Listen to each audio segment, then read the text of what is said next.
ಕವನ ವನಸುಮ D V ಜಿಯವರು ಬರೆದಂಥ ಒಂದು ಕವನ. ಕವಿ ಪರಿಚಯವನ್ನು ಮಾಡಿಕೊಳ್ಳೋಣ. ಮೊದಲು ಕನ್ನಡ ಸಾಹಿತ್ಯ ಚರಿತ್ರೆಯಲ್ಲಿ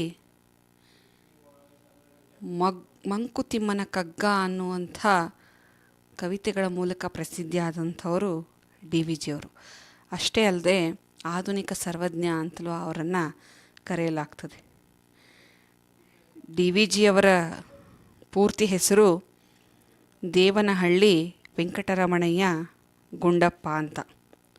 ಇವರು ಹುಟ್ಟಿದ್ದು ಮಾರ್ಚ್ 17, 1887 ಕೋಲಾರ ಜಿಲ್ಲೆಯ ಮುಳಬಾಗಿಲು ತಾಲೂಕಿನ ದೇವನಹಳ್ಳಿ.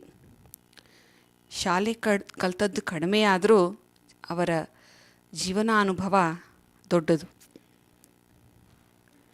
ಇವರ ನಿಧನ 1975 ಅಕ್ಟೋಬರ್ 7.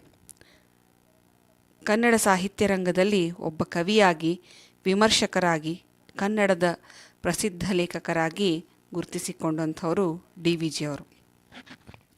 ಇವರ ಕೃತಿಗಳನ್ನು ಗಮನಿಸೋದಾದರೆ ಇವರ ಕವಿತೆಗಳು ನಿವೇದನ, ಉಮರನ ವಸಗೆ, ಮಂಕುತಿಮ್ಮನ ಕಗ್ಗ, ಮರುಳಮುನಿಯನ ಕಗ್ಗ, ಶ್ರೀರಾಮ ಪರೀಕ್ಷಣಂ, ಅಂತಃಪುರ ಗೀತೆ, ಗೀತಾ ಶಕುಂತಲ, ಜ್ಞಾಪಕ ಚಿತ್ರಶಾಲೆ ಮುಂತಾದವುಗಳು. ಇನ್ನು ಇವರ ನಿಬಂಧನ ಕೃತಿಗಳನ್ನು ನೋಡೋದಾದರೆ ಜೀವನ ಸೌಂದರ್ಯ ಮತ್ತು ಸಾಹಿತ್ಯ, ಸಾಹಿತ್ಯ ಶಕ್ತಿ, ಸಂಸ್ಕೃತಿ, ಬಾಳಿಗೊಂದು ನಂಬಿಕೆ, ಜೀವನ ಧರ್ಮ, ಯೋಗ. ಇವರ ಸಾಹಿತ್ಯ ಸೇವೆಯನ್ನು ಗಮನಿಸಿ ಅನೇಕ ಪ್ರಶಸ್ತಿಗಳು ಇವರನ್ನ ಹುಡ್ಕೊಂಡು ಬಂದಿವೆ.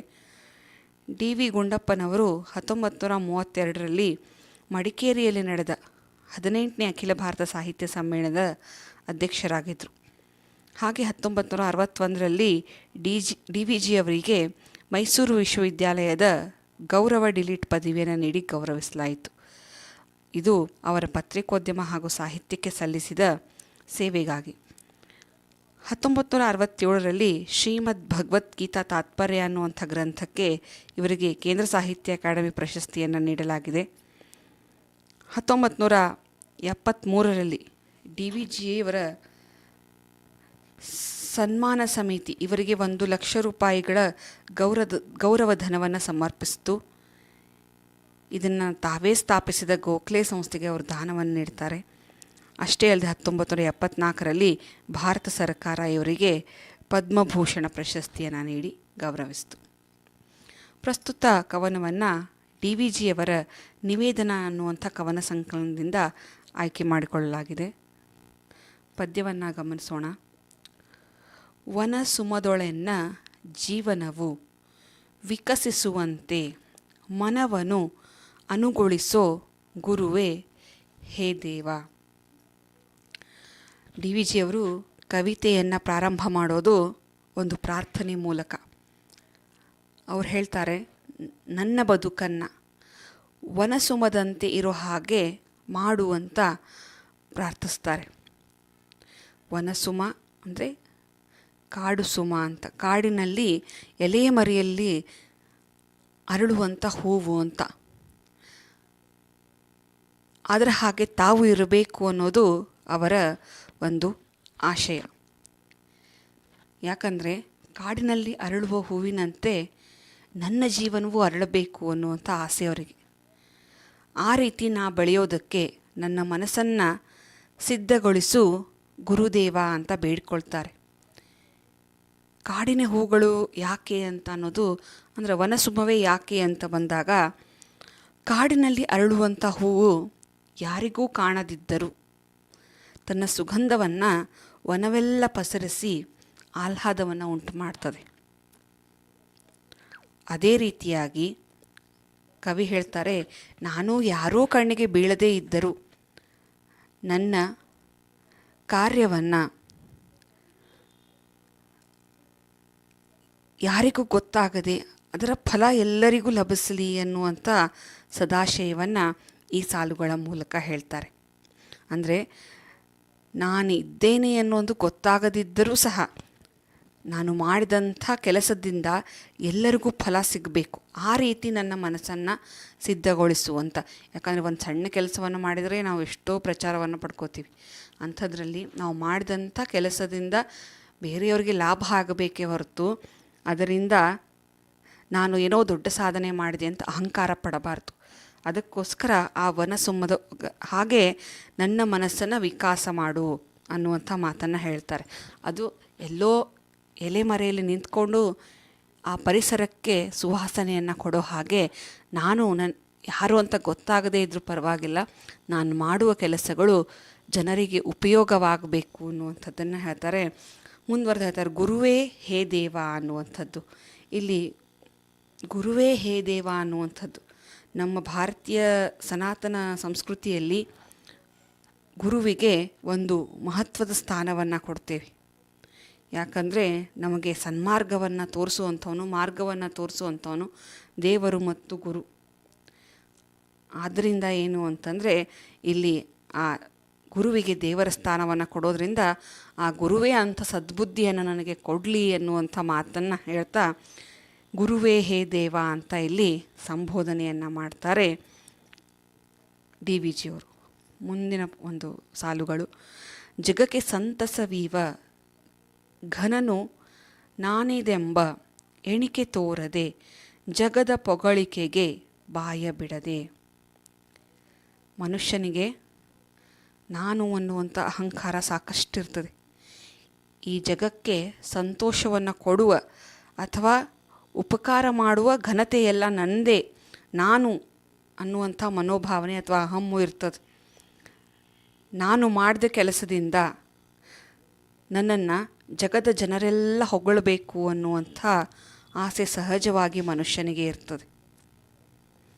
ಆದರೆ ಕಾಡಿನಲ್ಲಿ ಬೆಳೆಯುವಂಥ ಅರಳುವಂಥ ಪುಷ್ಪ ಇದು ಯಾವುದೇ ಆಸೆಯನ್ನು ಬಯಸೋದಿಲ್ಲ. ಇಡೀ ತನ್ನ ಅರಳುವಿಕೆಯಿಂದ ಪರಿಮಳವನ್ನು ಕಾಡಿನಲ್ಲೆಲ್ಲ ಪಸರಿಸಿದರೂ ಒಂದು ಸ್ವಲ್ಪ ಅಭಿಮಾನವನ್ನು ತೋರಿಸದೆ, ಅಹಂಕಾರ ಪಡದೆ ತನ್ನ ಜೀವನವನ್ನು ಹೇಗೆ ಸಾರ್ಥಕತೆ ಮಾಡ್ಕೋತದೋ ಹಾಗೆ ಮನುಷ್ಯನೂ ಸಹ ಏನು ಅಂತಂದರೆ ತನ್ನ ಆ ಜೀವನವನ್ನು ಸಾರ್ಥಕ ಮಾಡ್ಕೋಬೇಕು ಅಂತ. ಯಾರೋ ನನ್ನನ್ನು ಹೊಗಳ್ಳಿ ತೆಗಳ್ಳಿ ಅಂತ ನಾವು ಈ ರೀತಿ ಮಾಡಬಾರ್ದು. ಅದಕ್ಕೆ ಪ್ರಕೃತಿ ನಮ್ಮ ಬದುಕು ಹೇಗಿರಬೇಕು ಅಂದರೆ ಇನ್ನೊಬ್ಬರನ್ನ ಪ್ರೇರೇಪಿಸೋ ಹಾಗೆ ಇರಬೇಕು ಅಂತ. ಪ್ರಕೃತಿಯಲ್ಲಿ ಪ್ರತಿಯೊಂದು ಜೀವಿಯೂ ಇದೇ ರೀತಿ ಏನು ಅಂದರೆ ಇರ್ತದೆ.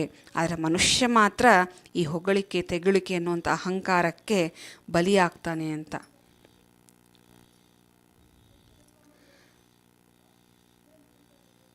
ಕಾನನದಿ ಮಲ್ಲಿಗೆಯು ಮೌನದಿಂ ಬಿರಿದು ನಿಜ ಸೌರಭ ಸೂಸಿ ನಲವಿಂ ತಾನೆಲೆಯ ಪಿಂತಿರ್ದು ದೀನತೆಯ ತೋರಿ ಅಭಿಮಾನವನ್ನು ತೊರೆದು ಕೃತಕೃತ್ಯ ಇನಿಸೆವುವಂತೆ. ಕಾನನದಲ್ಲಿ ಅಂದ್ರೆ ಕಾಡಿನಲ್ಲಿ ಇರುವಂಥ ಮಲ್ಲಿಗೆ, ಆ ಎಲೆ ಹಿಂದೆ ಇರುವಂಥ ಮಲ್ಲಿಗೆ ಮೌನದಿಂದ, ಯಾವುದೇ ರೀತಿ ಆಡಂಬರ ಅಹಂಕಾರವನ್ನು ತೋರದೆ ಮೌನದಿಂದ ಆ ಮೊಗ್ಗು ಅರಳಿ ನಿಜ ಸೌರಭವ ಸೂಸಿ, ತನ್ನ ಪರಿಮಳವನ್ನು ಸೂಸಿ, ತಾನೆಲೆ ಪಿಂತಿರ್ದು ದೀನತೆಯ ತೋರಿ, ತಾನು ಇದ್ದೀನಿ ಎನ್ನುವುದನ್ನು ಗೊತ್ತು ಮಾಡದೆ ಏನು ಮಾಡ್ತದಂದರೆ ಇಡೀ ಪರಿಮಳವನ್ನೆಲ್ಲ ಏನು ಮಾಡ್ತದೆ, ಕಾಡಿನ ತುಂಬ ಹಬ್ಬೋ ಹಾಗೆ ಮಾಡ್ತದೆ. ಆ ರೀತಿ ಮನುಷ್ಯನು ಇರಬೇಕು ಅನ್ನುವಂಥದ್ದನ್ನು ಕವಿ ಇಲ್ಲಿ ಹೇಳುವಂಥದ್ದು. ಯಾಕಂದರೆ ಮನುಷ್ಯನ ಸ್ವಭಾವ ಹೇಗೆ ಅಂದರೆ ನನ್ನಿಂದ ಆಯಿತು, ನಾನು ಮಾಡಿದೆ, ನನ್ನ ಅನ್ನುವಂಥ ಮಾತಿರ್ತದೆ. ಸಹಜವಾಗಿ ಇಲ್ಲಿ ನಾವೊಂದು ಉದಾಹರಣೆಯನ್ನು ತಗೋಬೇಕು. ಏನು ಅಂತಂದರೆ, ತಾಯಿಯಾದಂಥವಳು ಮಗು ಹುಟ್ಟಿದಾಗ ಅದನ್ನು ಬೆಳೆಸಿ ಸಾಕಿ ಅವನನ್ನು ದೊಡ್ಡವನನ್ನಾಗಿ ಮಾಡಿದಾಗ ನಾನೇ ನನ್ನ ಮಗನ ಬೆಳೆಸಿದೆ, ನನ್ನಿಂದಲೇ ನನ್ನ ಮಗ ಮುಂದೆ ಬಂದ ಅನ್ನುವಂಥ ಯಾವುದೇ ಅಹಂಕಾರವನ್ನು ಆಕೆ ತೋರಿಸೋದಿಲ್ಲ. ಅದಕ್ಕೆ ಕೃತಕೃತ್ಯತೆ ಪಡೆಯುವಂತೆ ಅಂತ ಆ ವನಸುಮವು ತಾಯಿಯ ಹಾಗೆ ಆದರ್ಶ. ಎಲ್ಲ ಪ್ರಪಂಚದಲ್ಲಿರುವಂಥ ಎಲ್ಲ ಜೀವಜಂತುಗಳನ್ನು ನೀವು ನೋಡ್ಬೋದು. ಮಗುವನ್ನು ಬೆಳೆಸಿ ದೊಡ್ಡದಾಗಿಸಿ ತನ್ನ ಕಾಲ ಮೇಲೆ ನಿಲ್ಲೋ ಹಾಗೆ ಮಾಡಿದಂತಹ ತಾಯಿ ಯಾವಾಗಲೂ ಕೃತಕೃತ್ಯಳು. ಪ್ರಪಂಚದಲ್ಲಿರುವಂಥ ಎಲ್ಲ ಜೀವಿಗಳು ಇದೇ ಆದಂಥ ಒಂದು ಕೆಲಸವನ್ನು ಮಾಡ್ತವೆ. ಪಕ್ಷಿಗಳು ನೋಡ್ರಿ, ತನ್ನ ಹುಟ್ಟಿದಂಥ ಮಗುವೇ ಹಾರೋದಕ್ಕೆ ಬರೋತನ, ಪ್ರಾಣಿಗಳು ತಮಗೆ ಹುಟ್ಟಿದಂಥ ಮರಿಗಳು ನಡೀಲಿಕ್ಕೆ ಬರೋತನ, ಅವು ಸಮರ್ಥ ಆಗೋತನ ಮಾತ್ರ ತಮ್ಮ ಹತ್ರ ಇಟ್ಕೋತಾವೆ. ನಂತರ ಅವುಗಳನ್ನು ಸ್ವತಂತ್ರವಾಗಿ ಬಿಟ್ಬಿಡ್ತಾವೆ.